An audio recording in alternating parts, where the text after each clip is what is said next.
Hello everyone. Good morning, good afternoon, and good evening. I am Asma Shandi. I am a petroleum engineer graduated from American University of Ras Al Khaimah, and I will be your moderator for today. On behalf of BioPetro Arab Oil and Gas Academy and SPE Egypt section, I would like to welcome all of you to the last session of our short course Cement Evaluation: The Basics and Beyond, presented by distinguished speaker Mr. Kirk Harris.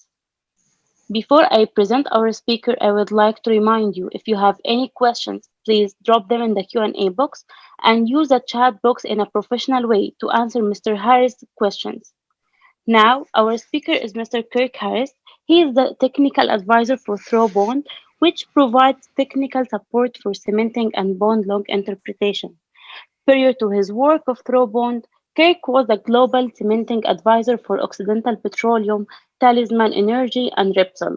He began his career at Halliburton, where he worked as cementer operation and research engineer and the technology manager. He has been the original cementing advisor for Asia Pacific, the North Sea, Europe, Africa, the Permian Basin, and the Gulf of Mexico. Kirk graduated from Purdue University with a bachelor's degree in civil engineering. Today, this session will be a comprehensive look at the pressure integrity tests that are conducted after cementing of surface and intermediate casing strengths. So please pay attention and welcome Mr. Kirk Harris. Mr. Kirk, the mic is yours. Thank you so much again for the introduction, and it's good to be here for the fourth session of cement evaluation. I had the opportunity to think about evaluation once again this week as I was interpreting bond logs. That's what I do both for fun and for commercial purposes. But I was thinking, I started with Halliburton and I learned cementing. I was just talking with Ahmed, and I drove the trucks, I cemented the wells, and learned everything about cementing, but I didn't learn about cement evaluation. That's something I think I lacked, and so I had to kind of find that out for myself. And so we started with bond logs for the first 3 weeks. We're going to move away from bond logs, and now we're going to look at evaluating the intermediate strings or the surface casings. And we do that by means of something called a shoe test. Before we start though, I would like to review. As I do, I'll put in a quick advertisement. Here are a couple free webinars that Thoroughbond will present over the next few weeks. We actually have a winter series that we're going to be looking at cementing, which also includes bond logs. But here's the review for you for bond logs. Do you see on this chart or this advertisement, do you see the bond log portion on the right? What is that called? What is that part of the bond log called? And this happens to be actually a compensated attenuation tool. Thank you, Glenn. That is correct. And you can use the chat feature to talk with me today. I'll be asking some questions throughout. Remember, I like to ask questions. That gives me the time to sip coffee while you're answering. I'll have one more sip before we begin. Thank you. It is the VDL, the variable density log. If I were going to interpret this, and I put this up here because I posted this on LinkedIn this week, and we get varying opinions.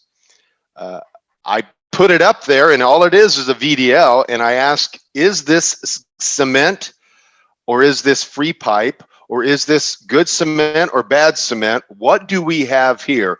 Just looking at the VDL, and that's our review of the past 3 weeks. Tell me what you think, and maybe give a reason why you believe that.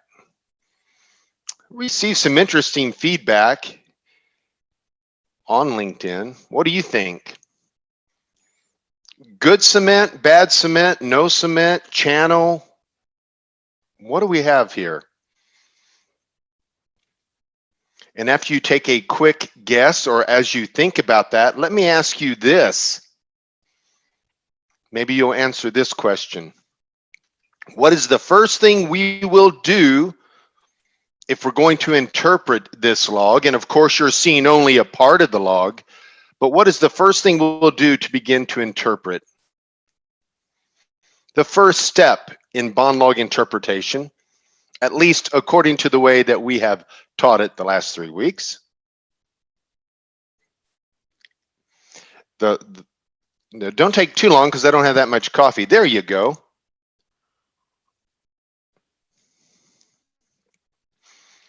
Okay, I've got 2 answers. Omar has said, I think that the cement is bad cement. We have to define bad cement, what's bad and what's good, but I think it is bad because of the straight lines. You see the straight lines here. We do not like straight lines. That's energy coming down the casing. We call that casing ring. We also have collars here. We call them chevron patterns that you can see. But we have a couple people who have said, let's construct the well. And that's exactly right. That's what we would do in this situation. So whenever you get a section of the log, the amazing thing is this log, which I interpreted this week for a client, was misinterpreted by a very big logging company. And they said there was no cement there. Of course, they were comparing this to a section that had really good cement, because I agree with Omar.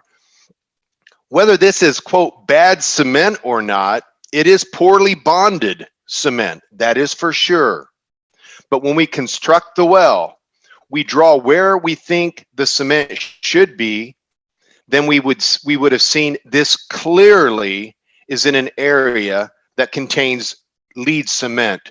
Very weak, lightweight lead cement. So it will give us straight lines, but not overly big straight lines.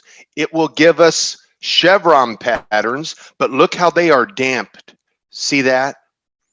The damping of the collars is very important. Then we see formation signals, which means we are connected to the formation in some way. Over here, we pick up some fluid arrivals. But when we construct the well, we will find this is lead cement. One other point I want to review with you. Look how consistent these straight lines are. If there is cement here, it is likely not a channel, because channel, you get an inconsistency in the lines. You usually get a break. Here, all of the bonding is exactly the same because all of the cement is the same, and it is a weak, lightweight cement. I don't know why we pump so many weak, lightweight cements. We save money. It fills the well bore. It's light so we don't break the formation down. But we can pump some really weak cements, and here we see it there. But it is likely providing the kind of zone isolation that we needed for this well, which was to prevent fluids from flowing while we treated the well. Got another question for you just as we open up.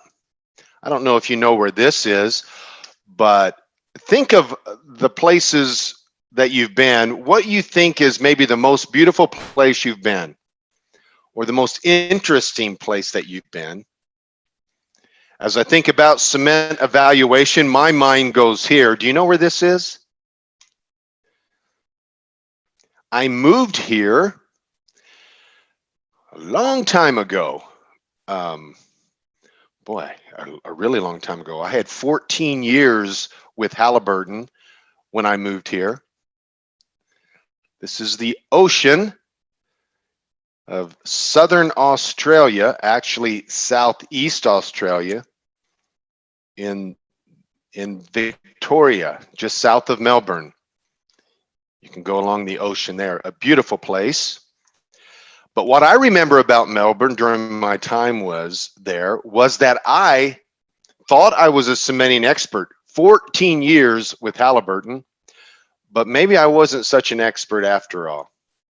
If you look at this map and you take a left and you go out into the ocean, It will take you to a place called Bass Strait. It's the body of water between Australia and Tasmania. And there we were drilling wells. I was in-house on a team that was drilling we were drilling wells there. So I spent a lot of time out in the beautiful blue waters of Bass Strait. And I was out there one day and we were conducting a shoe test. And I remember going on to the cementing unit. We will conduct a shoe test, and I'll explain what a shoe test is in a bit. But we're conducting a shoe test. We do that on the cementing unit. And while we were doing that, they gave me the data as it was being generated, and they said, "Kirk, what do you think?" And I was the cementing expert. We were testing the shoe of a cement job. And I said to myself, I have no idea what we're doing right now. I've never been on a shoe test. It was my first time. But I'm the cementing expert. So if I'm the expert, I probably should know this. So when you're the expert and someone asks you a question about that subject, basic question that you don't know, what do? Well, if it's not going to harm or endanger people or property, you usually ask someone else. I found that if you don't know the answer, if you ask someone the question, sometimes you'll at least get an answer. So I faked my way through that evening, and then I said, I'm going to learn shoe tests. That's one lesson I want to relate to you overall. Never stop learning. Do not think because you have X number of years in that you've learned everything, or that there's some things you haven't experienced. See, I had worked areas that had not done too many shoe tests or the type of shoe tests that we were conducting. I had no experience in it. And again, even in cementing, I had been teaching cementing. I had been in research. I still had not been taught shoe tests. And that was about to change after my time in Australia. And I want to share much of that with you of how and why we do the shoe tests. Here's what we'll cover in the next hour. We're going to talk just about the basics, some terminology. We're going to discuss the difference, and this is a big one, between a formation integrity test, FIT, and a leak-off test, LOT. Both of those fall under the umbrella of a shoe test. We'll go through the steps of conducting a shoe test, and then a big one. We'll talk about interpreting the shoe test. Along the way, we'll talk about various oil company practices and why they conduct shoe tests. We're going to probably skip right over, for time's sake, of cementing the shoe, but we'll talk about it, and we will look at squeezing the shoe. If the shoe test fails, it is followed by a cement squeeze to fix the shoe. And so let's get into all of this. We'll look at some terminology today, and we'll go through some slides on most of these. Everything we're doing here, whether it's a casing test or a leak-off test or a formation integrity test, falls under pressure integrity tests. If you hear PIT, then we're pressuring something up to see if it's good or bad. As part of the shoe test, we need to do a casing test in the proper manner. So a casing test, pressure testing the casing before we completely drill out our casing shoe, is a part of the test. There's something called a limit or jug test. That is when usually we have a large open hose section that we want to pressure up. It's a rarely used word, but jug test, we will call that. Then we'll talk about a formation integrity test, the leak-off test. I'll show you more detail on those. We'll also look at a pump and hold LOT and an extended leak-off test. So what is the purpose of a shoe test. And I'll show you a picture in a bit of a shoe. It is the bottom of a casing string that we've cemented this casing string, and it's the bottom part of this string we're going to drill out and drill ahead into new formation. That area right at the bottom, at the end of the casing, is our casing shoe. What is the purpose?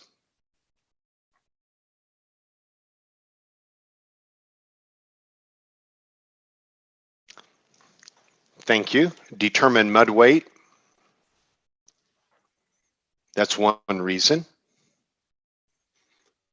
What are we testing when we perform a shoe test?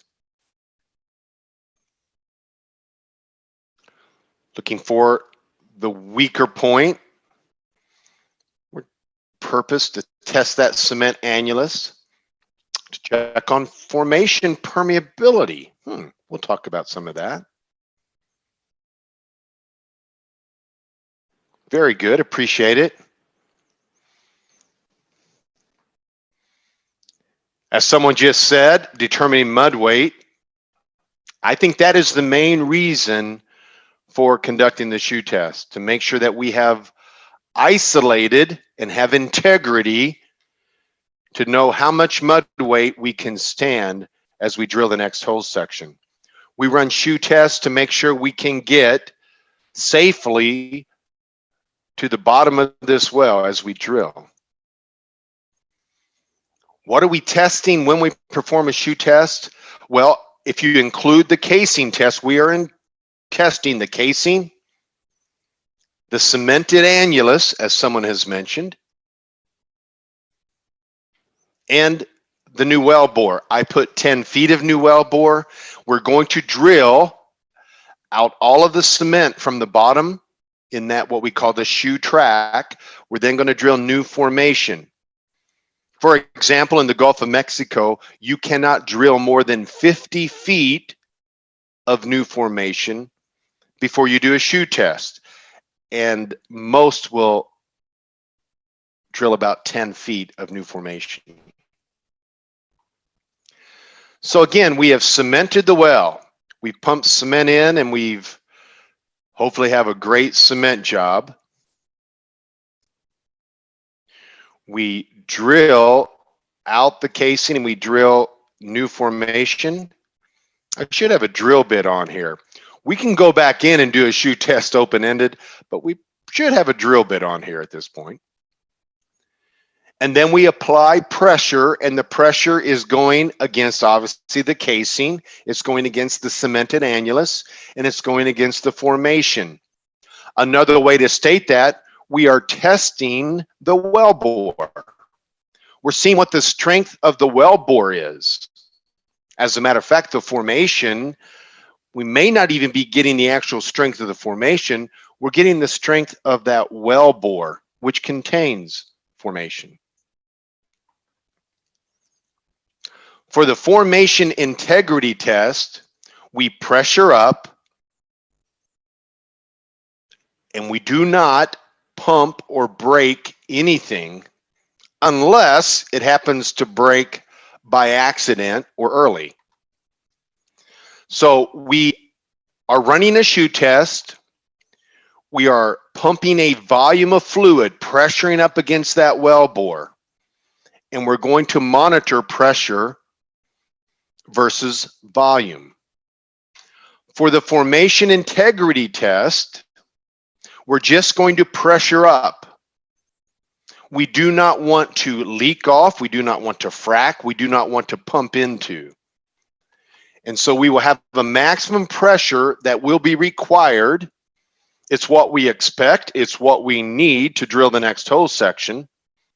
And as we pump volume, we will pressure up, and it was hopefully is going to act about like a casing test, no leak off. And that is an FIT. We will then allow it to bleed off. I'm just here showing the pump up pressure. For a leak off test, a couple different things can happen.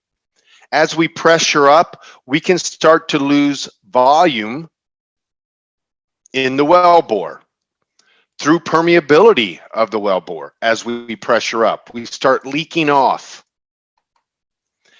If we leak off in that way, as we pump volume at a certain point, we're going to have an inflection as we start to leak off. There's another kind of leak off test, and that is where we pump to where we're no longer just leaking off, we're creating a crack, or we're fracturing the rock, and then we're leaking off within the fracture as well.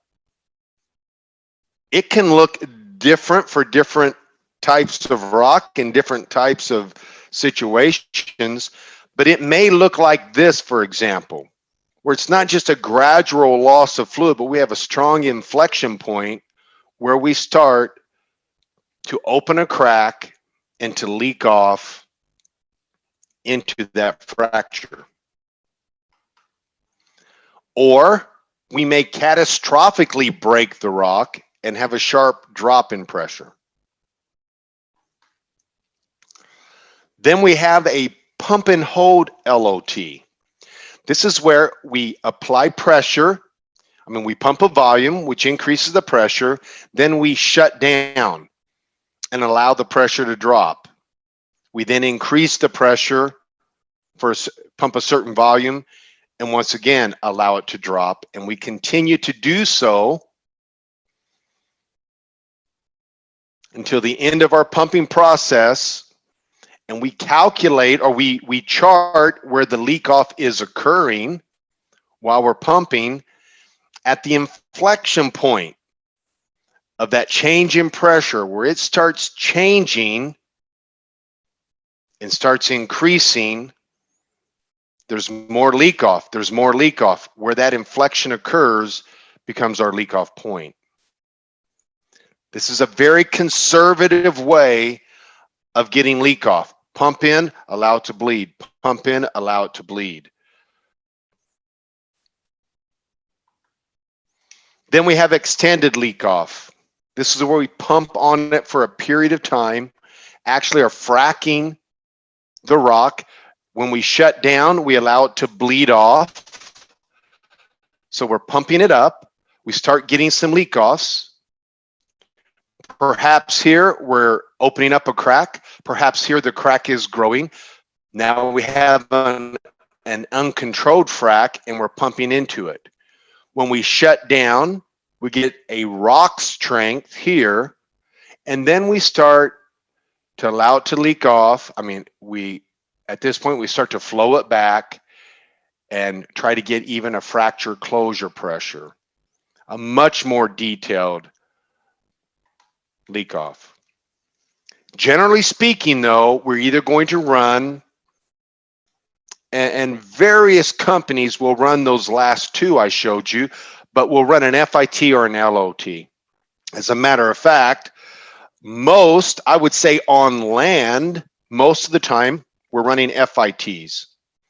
Offshore or on general exploration wells, we're often running LOTs. And if you're running an FIT and the rock cracks, your FIT has become an LOT.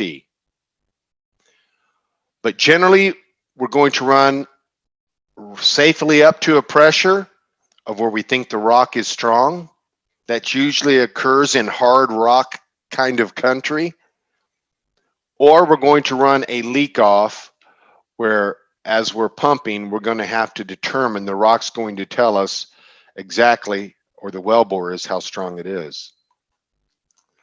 To calculate that shoe test value, you get the surface pressure that you achieve during your leak off, and we'll determine how we interpret what that pressure is, divided by your depth and a conversion factor, and then add to that your LOT mud weight. So you're basically getting a mud weight of what your surface pressure is, what that relates to, and you add it to your LOT mud weight. We can run pressure while drilling. In other words, we can run the pressure at the shoe and know exactly what that pressure is. So we take out that surface pressure, and then we already have our hydrostatic and our pump pressure recorded, and then we just divide it by, again, the depth and the conversion factor. Why do we run the shoe test?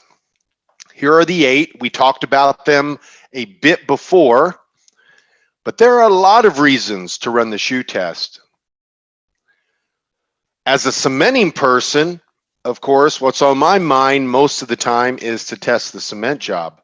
Again, we're applying pressure across that cemented annulus. This is the concern I have with the cement job, is that we have some sort of channel, or we've over displaced the cement to where there is no cement around the shoe. Now understand, and I probably should come right out at the beginning and say, when we're doing a shoe test, and I'm going to show you some of the papers I've written, the data that I've gathered over the years of experience I've had doing and analyzing shoe tests. Now, I may save this, but I better just tell you up front. I think most of the time, it is not the cement job that's causing the problem. Most of the time, it's the formation. But sometimes, I have no doubt, it is the cement job. I've been there and experienced when we've drilled out and we've pressured up and we've seen returns all the way to surface. Sometimes I know it's the cement job. And my concern there is in a few areas. One, if I've over displaced my cement, shown on this bond log here, this is the bottom of the well, and my fluids go up into a weaker formation, then my cement is what I've tested, and my cement in that case has failed. We'll talk more about the cause in a bit. We test formation strength.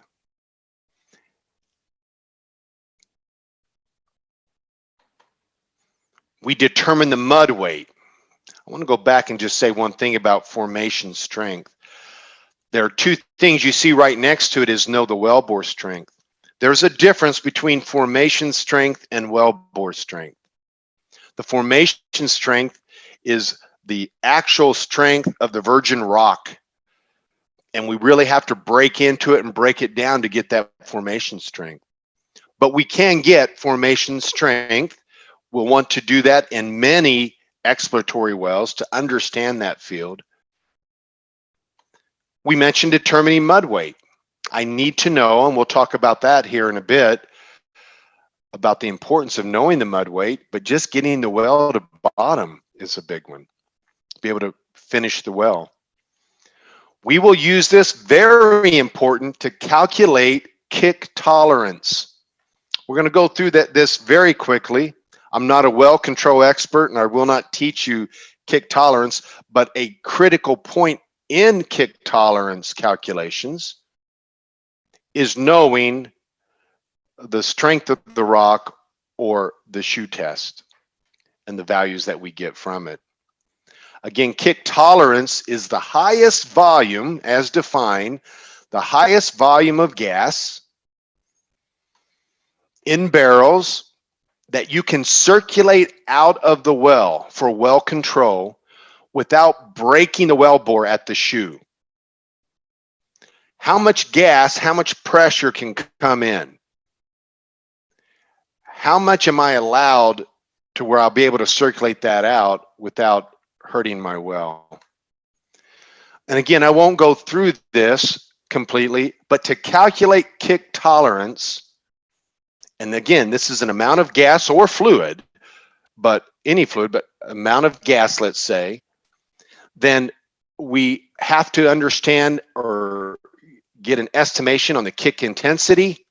We're then going to calculate MAASP. We'll look at that next. From that, we get a kick height, how much height in the well bore, knowing the geometries of the well bore, and then what those volumes are, both down at the bottom at the drill collars and up at the shoe. And we're not going to go through kick tolerance. You'll have to go somewhere else for that. But I do want to mention the maximum allowable annular surface pressure. How much pressure on surface can we have without breaking that shoe down? It's the maximum allowable mud weight minus the current mud weight, again, times the depth and the conversion factor.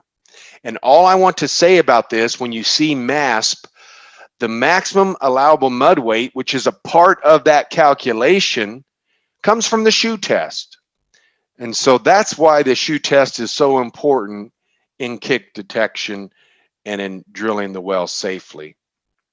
And again, that maximum allowable mud weight is going to come from our surface pressure, as we show how to calculate that again. Part of this is to satisfy regulations. You got to know the strength of your shoe before you're allowed to use a certain mud weight. You have to pass regulations. We cannot use a mud that's within 0.5 ppg in the Gulf of Mexico from what our shoe test was. This is important to me, and that's knowing the wellbore strength, because in fact, most of our leak-off tests, what we are measuring is wellbore strength. We may call it formation strength, but it's wellbore strength. The difference being what we coat that formation with, maybe filter cakes, can strengthen that formation, that wellbore, and make it much more difficult to break down, although the rock strength has remained the same. This will help us with casing points in future offsets. If we can find out how strong the shoe is, we'll know where to put the shoe when we drill in future wells. And then I just put this, I worked a lot in deep water, did a lot of shoe tests in deep water, and I'll show you an example of a shoe test in deep water. And we use that shoe test to help us manage the next hole section. I'll explain that in a bit. Here's how we conduct the shoe test. We do a casing test. We're down with our drill bit. We test the casing. We're going to test it at, in this case, I put a half barrel per minute. It could be a quarter or 3/4 barrel per minute. Often it's 1/2 barrels per minute. We want to test it at the same rate we're going to conduct the shoe test. We drill out the shoe track. We're drilling out the plugs. We're drilling out the cement. I was looking at a well yesterday. We were drilling out the shoe track for so long. It was pretty amazing. I've never seen it take that long to drill out a shoe track. But we're drilling out that cement. It can be difficult sometimes. And we're going to drill out 10 feet of new formation. Just a point, if the casing test fails, what do? If your original casing test fails, then you have to go out and you have to get a packer. You got to find the leak and that sort of thing. And you have to trip, and it's a bit of a mess. What we found out, that probably the next best thing to do is to drill a little bit of the shoe track. We often will find if the casing test fails, it's failing out the bottom of the shoe track. And if we can grind on the cement a little bit, we can seal that off and get a proper casing test. Just an outside thought there. We then get our LOT form ready. We'll look at it. We have a maximum pressure we're going to go to, and we also have a minimum and maximum LOT volume. I need to add the word volume there. It's draw the minimum and maximum LOT volume lines. And again, we drill out the formation. We circulate a consistent drilling fluid. Preferably, it is the mud we're going to use the drill holes next hole section. Often it's not. We may do the leak off test with the water base and then switch out. Some of these things, as we talk about doing the tests, you're going to say, maybe they're not fair, or maybe they vary from what I know, and it will vary from company to company and situation to situation. Such as point 6, I just throw this in for fun. Some will spot a viscous pill on bottom or an LCM pill on bottom before doing the test. We then pull up into the previous casing, close the BOPs, and start pumping down the drill pipe, or you can pump through drill pipe and annulus at the same time, at the same rate, half barrel per minute, for example. We record the pressure for every quarter barrel that we pump. We continue pumping to maximum pressure or to maximum volume or until we see what that leak off has been attained. After leak off, we pump a small amount of fluid. If while we're pumping, we get a sharp catastrophic drop in pressure, we're going to shut down, make sure there are no leaks. We're going to monitor the shut-in once we have shut down for 10 minutes, and then we're going to release the fluid and record the volume that we receive back. That's a general shoe test. Do we spot viscous pills on bottom? Here are some comments from 4 pretty big oil companies. I happened to talk to each of these. I had the opportunity to work in-house at several operators, so you get some of them official opinions, some of them are just company accepted practices. We do not spot viscous pills. This is cheating. We want to know the leak off. We want to use the same mud we're going to be drilling with. You put a big thick pill with LCM, you're blocking things, it's cheating. Another one, very conservative company, says no viscous pills. We are carrying our leak off all the way out until breakdown. We want formation strength. Putting viscous pills in there, building up the wellbore is not true formation strength. How about this one? Viscous pills are okay. Just as much as viscous LCM pills are okay when you lose circulation 100 feet below the shoe. The purpose of the shoe test is to test the shoe, not the formation. Interesting. How about this for a drilling ops manual for a pretty big company? On surface casing shoes, it is best to spot a high viscosity pill on bottom to plug sands, which could distort the test results. I hope you see just from these comments, people will run different tests. They'll do it in slightly different ways. They will interpret and are running the test for very different reasons sometimes. When you run a leak off test, and this is kind of the crazy thing we'll go through here, there are actually 14. I'll throw a couple in at the end. When I run a leak off test, I drill out my cement. I've got new formation. I apply pressure. And then I'm getting ready to interpret it. Understand the shape of my curve and the volumes I pump are all affected by these things. It's good to know that. I'm going to ask you, kind of give me a thumbs up or a thumbs down on these different parameters. What do they do to the leak off value? Because let's be honest here, whether it's in deep water or whether it's on land, we want our leak off test to be high. We want a high pressure, high integrity so we can drill our well. We don't want the shoe failing. So we want our leak off value to go higher. Which of these things, if we have them or do them, which will make them go higher? What about rock strength? And you can just type in higher or lower. Rock strength, leak off test will be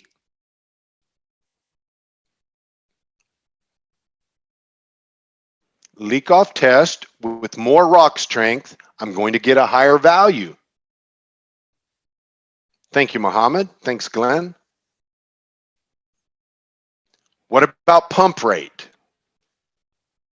This is my coffee drinking time.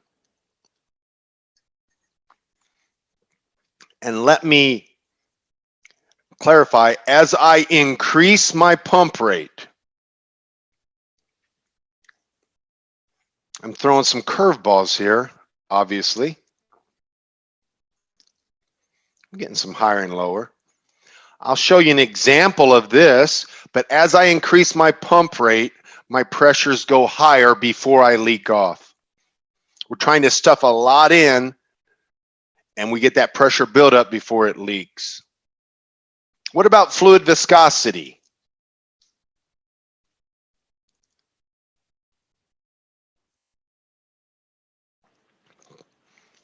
Omar says higher. Are you sure, Omar? Miriam agrees. Muhammad agrees. I better go with the audience here. The more viscous the fluid, the more difficult it is to penetrate into the crack or pore spaces. It goes higher. Fluid compressibility. If my compressibility is higher, what will happen? This may be a little of a tricky question. Imagine I'm pumping, but I'm compressing my fluid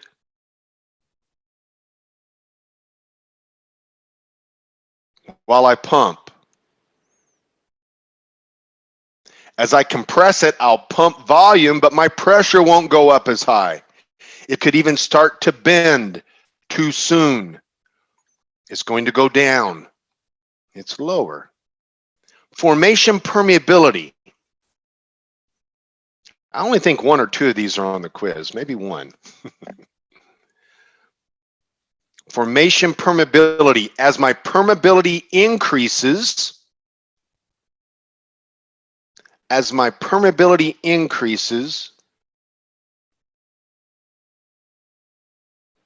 exactly, it goes lower. It's easier to leak off. How about if my hole is deviated? Increased azimuth and deviation. I don't have a lot of experience here. I get this from reading. It will go higher. We can have a plastic and elastic zone, and plastic failure of the rock that then goes into an elastic zone. It actually looks lower because we start looking at the plastic zone where we've broken the rock. It'll start to increase again, but we sometimes interpret it as lower. Formation ballooning, similar to compressibility, only my pressure will increase and increase.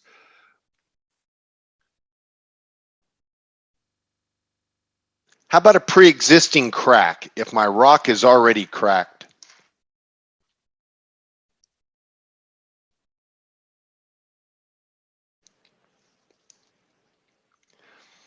An important one, it will go down.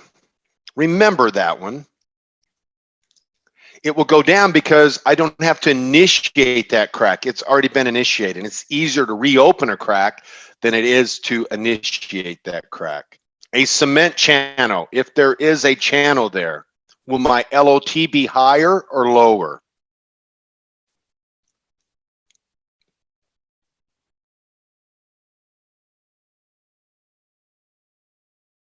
It will be lower. What about time? Instead of running the leak off test, what if I just circulate for 4 hours? And I allow the formation to heal and I build filter cake. When I do that, if I allow more time to pass, I strengthen the well bore. We have some well bores that have a frac grading of 0.5 psi per foot. We can put calcium carbonate filter cake and take that up to 1 psi per foot. It's amazing. LCM and squeeze jobs. Almost, not always, but the huge majority of squeeze jobs we do, we'll talk about why that is, increase. I'll put two more here. One is oil-based muds. Pumping oils will give us a lower LOT, and so will temperature. Temperature increases will give us a lower LOT. These are just some of the factors that affect this leak off. And here's an actual leak off chart that I put together on a well long ago. Look what happened. Our first leak off is in red. We pumped that. The color is where we pumped. We then shut down and let it bleed off. And pumping at 1/4 barrel per minute, this is what we get. When we increase and run our second leak off test, we pump at a 1/2 barrel per minute. And you see the increase of pressure versus volume. If nothing else, without interpreting this, we get more pressure with the same volume pumped. And then after we squeeze the well, we get even a higher pressure per volume. And we're back to a 1/4 barrel per minute there. Here you see two examples. A squeezed cement job increased. I will warn you, just because you squeeze the well with cement, don't necessarily say that it was a bad cement job, because you're also filling a crack as well. So let's interpret. We have about 25 minutes. Let's interpret the shoe test. I was talking with Ahmed before, and he said his deal is fracking. For just a few years, I fracked a lot, and these are what our frack jobs would look like. We'd pump up, we'd break it down, and then we'd start extending the fracture, and the pressure would ultimately go up. But these are large volumes we're pumping on a frack job. When we're talking about the leak-off test, we're looking at a very, very small part of the curve. We're pumping very, very small volumes. And here are the leak-off tests. So that's the part of kind of the curve we're looking at. Let's go through this. Curve A is the casing test. You see it there. Doesn't always have to be a perfectly straight line, but we show it here. The next curve, B, is the leak-off test. Curve C is what I call the maximum volume line. It is a rule of thumb where we apply the casing test and we double the volume. That's all we're doing there. We do not want to, as a rule of thumb, pump more than twice the casing volume on a basic leak-off test. And our minimum volume is the casing test. We want to pump at least what it took to do the casing test. I've had leak-off tests shut down early on before we even pumped enough volume as we would have had for the casing test. Here are the rates of failures. And let me give you just a quick background. After that trip I took out into Bass Strait and didn't know what I was doing, I determined to learn shoe tests. I actually studied in the Gulf of Mexico a total of about 4,000 shoe tests, wrote a paper on it. I then was asked by a company to come work for them. It's a company called Triton Engineering. They were a turnkey company, a branch of Noble Drilling, to do nothing but stop the failed shoe tests so that we could stop squeezing shoes and do a better job at that. And so that's all I did for this company every day, look at shoe tests. So some of the information you see here comes from my studies at Halliburton and my studies later on as I worked independently. Here are approximate shoe failure rates. For land wells, we have good success. In the Gulf of Mexico, and I just do these two because I had a lot of experience in these areas, although we shoe tested all over the world. 15% failure rates in the Gulf of Mexico. In deep water, 25% at least in the early days of deep water. So that can cost money. And as an example, we rig time and everything else over a couple years spent 5.5 million for this particular operator. Squeezing shoes.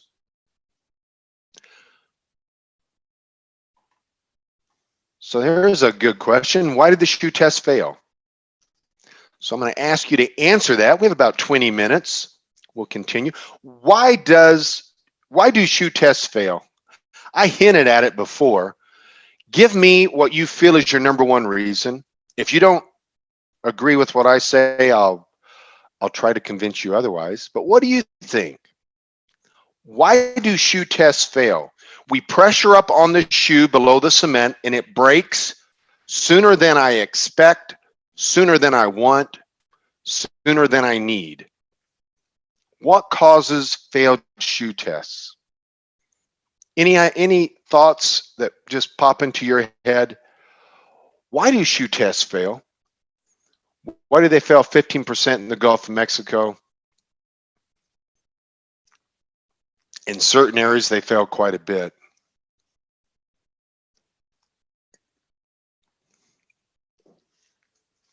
Any thoughts?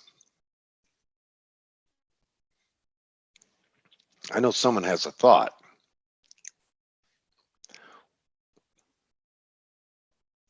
Thank you.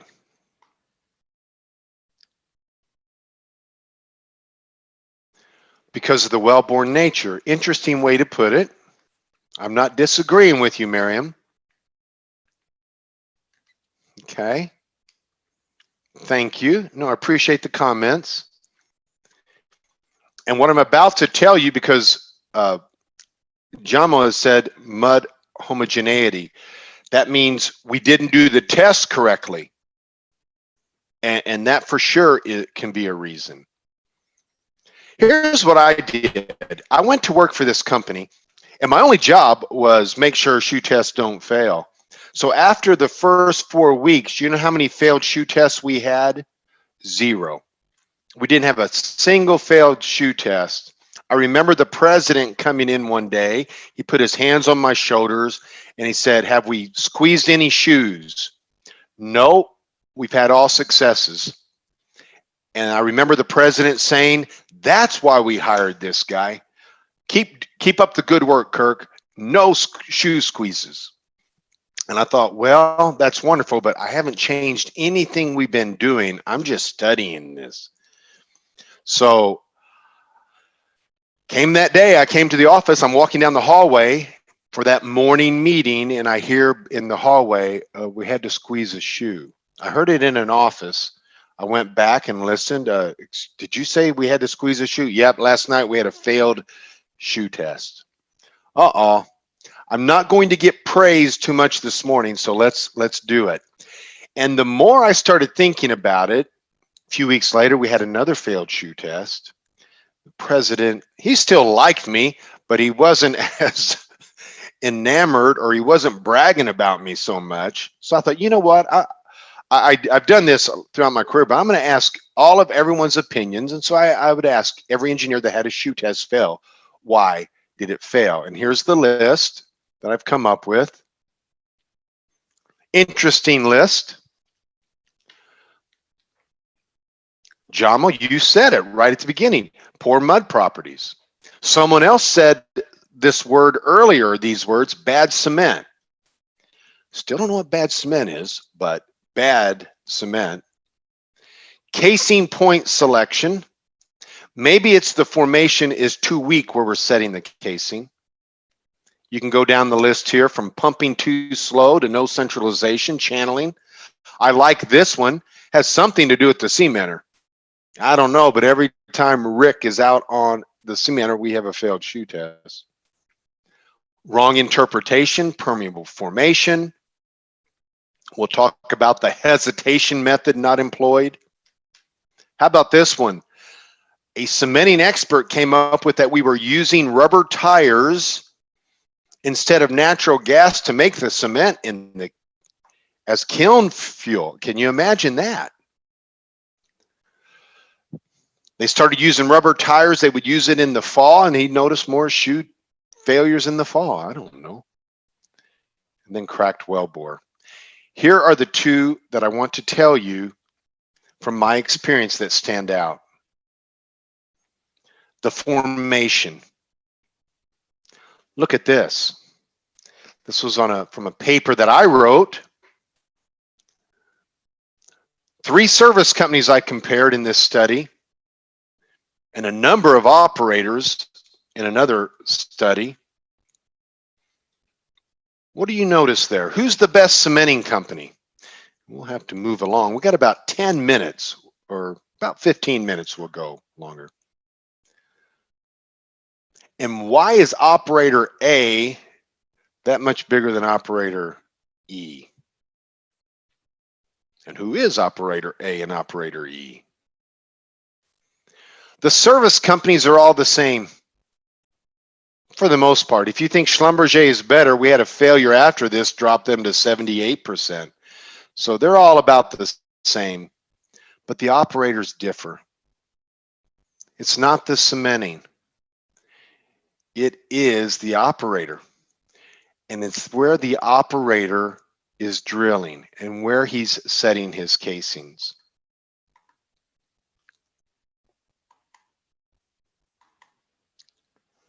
I'm going to skip over this for time, but think formation.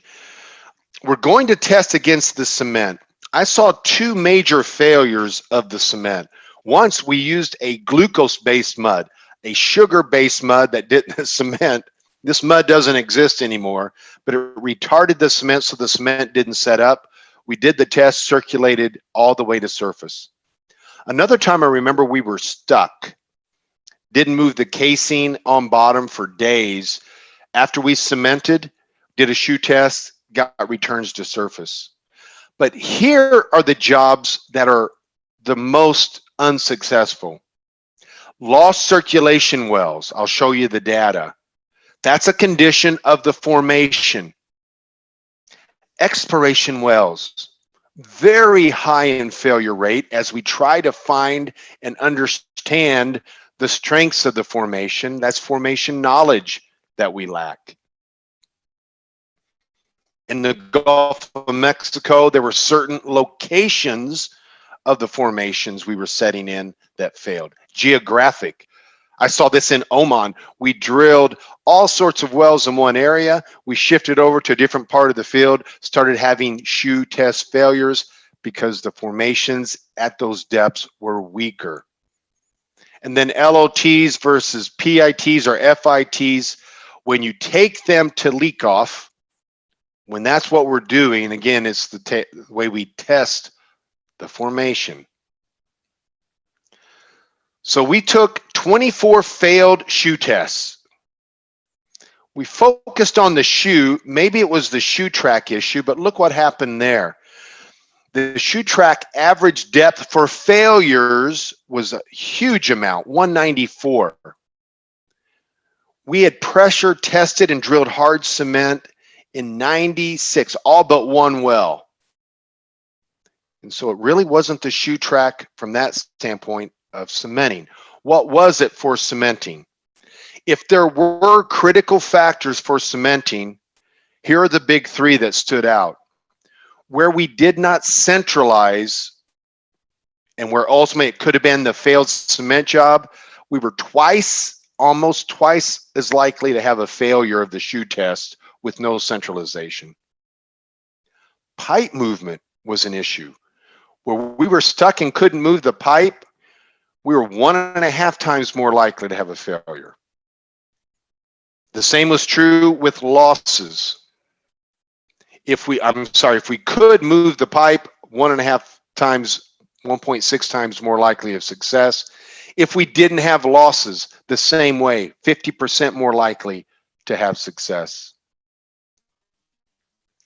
Here's what didn't seem to matter, and this is a separate study of about 3,500 wells and a study of 200 and something wells. Mud properties, spacer volumes. We used to employ a hesitation method. At the end of the cement job, we'd slow down and try to squeeze the shoe. We found out that didn't work. And the service company didn't matter. We'll close with squeezing the shoe. This is very important because when you fail, you want to know, did the cement fail or did the formation fail? If you put that due diligence to it, you're going to find out so often it's the formation. And you need to think it very well could be the formation. In all of my studies, as I've traveled around the world, I would say 95% of the time it is the formation. So when I squeeze the shoe, I have to know how to do it based on that. We're going to look at three things here with squeezing the shoe, and then we'll close. Do I go high pressure or low pressure squeeze?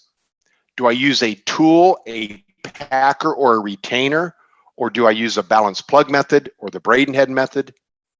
And do I use low fluid loss cement or high fluid loss cement? First, high pressure or low pressure. A low pressure squeeze is just when our hydrostatic plus our pump pressure minus the friction is less than frac gradient. High pressure, it's greater than frac gradient. Are we pressuring up to crack the rock or not? I always want a low pressure in almost all of my squeezes, unless I'm trying to reconstitute a formation. I want low pressure. I always want this. I usually get this. The rock is usually cracked, or as I start to pump on it, the pressures with the cement and solids just increase.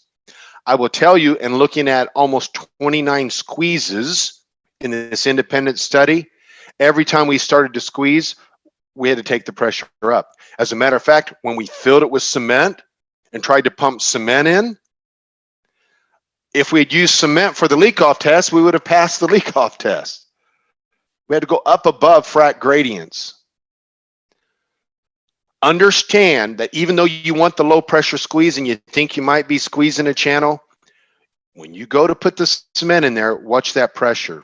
Now we're going to back off that because sometimes you can drill out and you can break the entire formation down, and then you're trying to do a lost circulation squeeze. Low fluid loss or high fluid loss cement. When we're talking about fluid loss, we put cement in a cell. We have a 325 mesh screen. We apply pressure, and how much clear fluid drops out of it? How much water can we squeeze out of the cement? And we do that with our fluid loss cell in the lab. Do we want all the water to leak out, or do we want the water to stay in? If all the water leaks out, it goes into the frac or the perf in this case, but it goes into a crack. And as it bridges, all the water leaves and it packs off with a lot of cement. If you have very low fluid loss, it doesn't pack off and it keeps traveling in. For the shoe squeeze, generally speaking, we want to use high fluid loss cement. As I say, in most cases, we are pumping into the formation and do not want to frack and crack. In low fluid loss cements, the water staying in keeps on going. It doesn't bridge off. If you're absolutely sure there's a channel, if that is clear to you that you have a channel and it's going up and then going out to a formation, then you want to use a low fluid loss cement. The problem is, if you ask the service company for a squeeze slurry and you don't dictate that, you're probably going to get a low fluid loss cement because that's what we think of with squeezes. The shoe squeeze is different. And as I just mentioned, if you have total losses when you drill out, I don't know if you've had that happen, you know the shoe test has failed, you drill out and you lose everything. On a well we were on in Vietnam, we did 37 squeezes and it all just went away. You can pump cement forever. When we used a lighter weight cement. Sometimes we'll put a pre-flush in front of it, but a lighter weight cement and high fluid loss, we were able to get that squeeze on one attempt. Because we likely in that lost circulation are going out through a crack. In this case, here's a crack 4 inches and we're just pumping. We need to be able to block that off. And finally, do we use a squeeze packer or balance plug? If we're going to use a squeeze packer, you can use a retrievable packer. Often if we're in looking for holes in the casing and we find out it's not holes in the casing, it's going out the bottom, we'll use a squeeze packer since it's already in the hole. You may also be able to run a retainer that's drillable to do the squeeze. When you're doing the packer or retainer, you circulate the cement very close to the shoe. You then either stab in with retainer or you close the bypass with the packer and you bullhead the cement. So you're bullheading a volume ahead of the cement and then bullheading the cement into place. If you're doing a Braden head shoe squeeze, many prefer this. Then you're going to the bottom, open-ended, circulating a balance plug on bottom, pulling up above that, and displacing into the wellbore. In this case, why people prefer it, you're covering that area that may have a channel or a crack, and you're filling it and making sure cement initially cement is going into those areas. What we learned is that whether you use a Braden head squeeze or a packer squeeze really didn't matter, at least in our studies. In certain situations, you may want to use one or the other. But we had the same success rate and we gained LOT value, average 1.4 ppg. Half of the jobs got more than 1.5 ppg. 84% increased it greater than 0.6 ppg. Understand this though, you may be squeezing a channel. That's what we're doing for the cement job. But one thing we are likely doing, filling cracks. We're filling fractures, filling cracks, drilling 5 feet of new formation that's uncracked. And so we expect that LOT to go up, whether we're squeezing a cement channel or the formation. I'll leave you with a couple references. The paper on shoe tests is entitled Pressure Integrity Test Interpretation by Dan Posler. This is the paper. I remember when I met Dan for the first time, I was a bit in awe because I love this paper so much. And then I found out Dan was just a normal human being. But we did a couple things together. I recommend that paper. Although it may not be written beautifully, one paper that we've written on shoe tests when at Halliburton was the cementing factors involved in obtaining successful shoe tests in the Gulf of Mexico. That's a study of over 3,000 wells that we looked at. Those are two papers I recommend, especially the first one. I'd like to conclude just by summarizing in these ways. Both the LOT and the FIT, shoe tests, they measure the strength of the well bore. Others can use them to measure the strength of the formation and determine other things from the shoe test. But the main reason we use it is to know what mud weight, both for kick detection and for drilling the next hole section. Consistent shoe test procedures are very important. I've had failures before where we just did the test wrong. Companies interpret and use the LOT in different ways. I worked for in-house at one company. They are conservative. They want the virgin rock strength. We want to know what it is. In deep water, we'll start to see it bend. What we want in deep water is get the maximum value that we can manage. So even though we're getting a leak off, we're able to do that. And I want to touch on one more area that I passed up in regard to that. Very important. So as much as this may look horrible on video, I got to go back to it. And that's this one. We're going to spend 5 minutes on this curve before I go back to the conclusions, because I think we jumped right over it. Matter of fact, I'm sure we did, and I'm not sure why. This is the heart of what our conclusion is, and that is, how do we interpret the log? Let's spend 5 minutes on this. If we go to the leak-off curve, that's leak-off B. I want to give you a few choices of what that leak-off test value is. This is an important part. Can't believe I almost skipped it. A is our casing test, B is our leak-off test, C is our maximum volume, D I call the area of compressibility. You may get funny shapes down here if you have compressible fluids, but let's follow this curve. This is the leak-off test, and I'm going to give you a few points. Is leak-off E? I start to get a curve. Is it F? That's when I stop doing my test at its maximum point.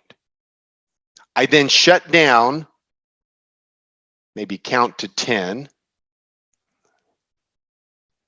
and I get G. Then H, I start to get at H a short period of time after I shut down. Let's say this is 10 seconds. And then I have I, which is an inflection point in my leak-off test. I'm going to give you the choice of E, F, G, H, or I. What is the leak-off?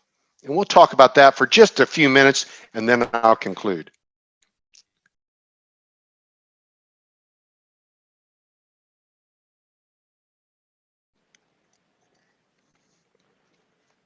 If it is F, and Muhammad has said F, Aliyah has said F. If it is F, what is happening at E?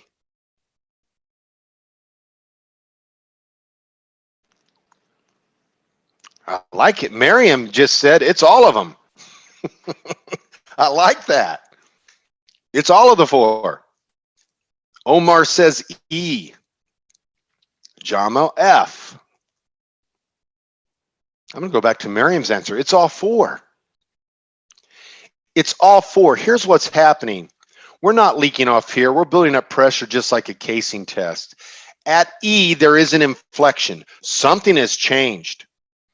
I assure you it's leak off that has changed. And I don't know if we're leaking off through a crack or through permeability, but at a certain pressure, as I get less pressure for the same volume, that fluid's going somewhere. It is leak off. In deep water, for example, E may not be enough for me, so I keep going. I need more to drill this well.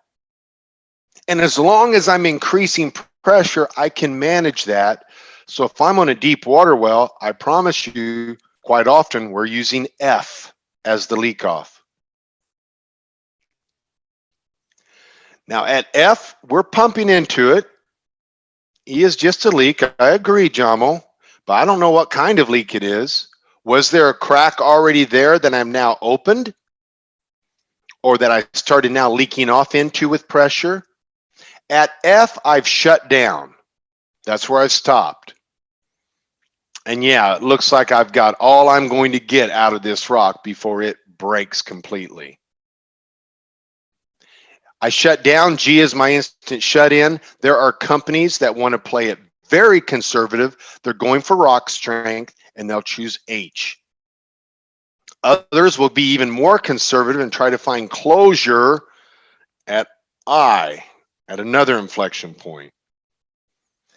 The answer is all four can be used. If I'm picking E. If I'm on a deep water well, I've got F. If I'm trying to determine my actual rock strength, I'm going down lower. So it's all according to what you're trying to achieve. I'm trying to figure out how we jumped over that little message or lesson.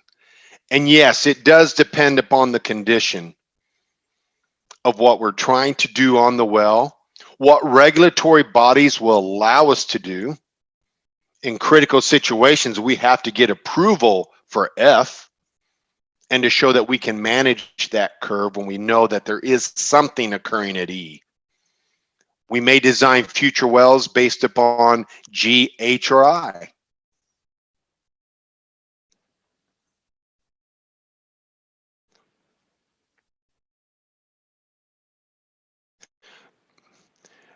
John was talking about, he makes a mention here, you probably can't see it, for more safety, we choose the lower. I understand that completely. I understand that completely, John. I know a lot of companies that do. You have to remember, a lot of companies are just running the FIT. They're not living in a world where they have to manage this. But I understand completely. It's a good comment. Well, once again, not too pretty on the video, but here we go, and we will conclude. Boy, thanks for hanging with me on that. We just said it. Companies interpret and use LOT in different ways. We just got a quick lesson on that. I am estimating, I have traveled all over the world doing shoe tests and shoe squeezes. I estimate that 95% are related to the formation. Where I will drop back off of that is where we have a very close distance between a depleted formation and where our shoe is set. Where we get critical cementing, we have to have a perfect cement job to keep from moving up in anywhere near that weaker formation. But I am confident that as we look at our shoe cementing, we need to be very careful to blame it on the cement. We're evaluating the cement, let's evaluate it rightly. There are several well bore and LOT issues that increase and decrease the LOT values. We saw it from viscosity to whether you have a good mud column, to pump rate. Critical factors in cementing shoes when we cement them: centralization, pipe movement, making sure we don't break the rock, and making sure we don't over displace the cement job. And I will safely say that squeezes, when we squeeze the shoe, at least in my studies, 85% of the time, we're going to increase the wellbore strength. We can safely say whether it's the channel or whether it's the formation, we're increasing wellbore strength. Well, thank you for your attention. This concludes cement evaluation. 3 lessons on bond log interpretation and how we interpret the primary production, usually production interval, and then on the intermediate and surface strings shoe tests, which include leak-offs or other pressure integrity tests. Thanks again for attending. I'll answer questions now. Thank you, Mr. Harris. It was a great session as usual, and I would like to thank you for your efforts. It was an honor to have you here with us. Thank you. We have one question. Someone is asking, what is formation ballooning, please? Could you repeat that, please? You cut out there. What is formation ballooning?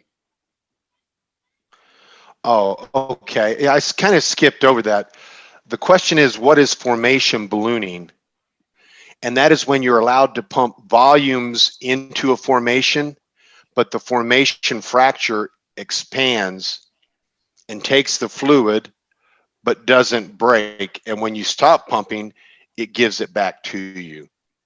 It's kind of like blowing up a balloon. The balloon doesn't break. You stop blowing into the balloon, the air comes back out. So it's kind of formation breathing or ballooning, When you are doing a shoe test in a ballooning formation, the pressure will be higher because it's not you're not breaking the rock. It's kind of a Okay. rudimentary explanation. Okay. Thank you, Engineer Harris, and thank you all. The session will be uploaded to PyPetro YouTube channel, and don't forget to solve the quiz on Google Classroom. And a quick reminder, the final exam will be this Friday, November 27.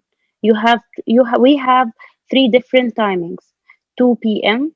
Second exam will be 8 p.m. and the third one will be 2 a.m. next day, all in Egypt time. And please just take only one exam. Best of luck and thank you again. Thank you, Mr. Harris. Thank you very much.